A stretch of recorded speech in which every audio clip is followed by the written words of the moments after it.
difference. This is Comcast Newsmakers. There's been a great tradition in San Francisco for, I don't know how many years, many years. We'll find out more about that in a couple of minutes. But Fleet Week is coming back, and if you've ever been to Fleet Week, you know what an exciting thing it is and how proud it can make you of our military, no matter how you feel about some of the things that are going on in the world. Still, the military and the people in it can make you proud. General Mike Myatt is with us right now, and I have to ask the General what a General is doing with Fleet Week, but I'm going to ask you that, Mike. Well, I was asked by the mayor and by our two honorary co-chairs, former Secretary of State George Shultz and Senator Dianne Feinstein, to bring the fleet back to Fleet Week. So, in the history of Fleet Week, Dianne Feinstein as mayor started it in 1981. Yeah. New York Dianne is a wonderful person. We know her quite well. You know. And she loves Fleet Week. And the New York copied San Francisco, and their first Fleet Week was 1983. Their Fleet Week has blossomed. Ours has, since the bases closed, has declined, and it was just for a few years just an air show.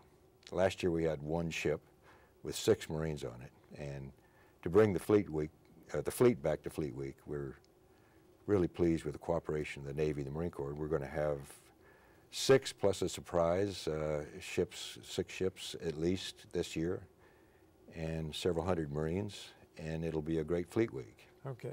I was out there in a boat last Fleet Week, and I know that it had shrunk from what it was previous years, so it's good to know that it's going to be back to what it used to be. There's always an air show that goes on with that, and flying over, and you know, it's an amazing thing because for people who haven't done it, to be able to go down to the Embarcadero and be taken up onto one of those aircraft carriers or battleships or whoever's cruisers, heavy, whatever you've got coming in here, is a perspective of this country and of the people in it you don't get anyplace else. Well, I think the youth that are serving in the military today are not the greatest generation that name is taken, but they're the greatest of their generation. Only the top 25% of the youth between 17 and 27-year-old qualify to join the military. And they're great, great citizens. And their #1 reason for enlisting, by the way, is so that they have an opportunity to get a higher education after they serve honorably for 4 years.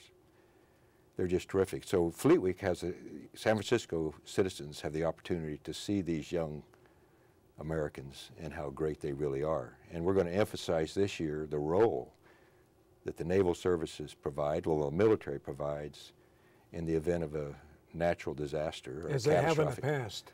Here in San Francisco, in a 1906 earthquake, the USS Chicago evacuated 23,000 San Franciscans standing in the bay off Van Ness Avenue.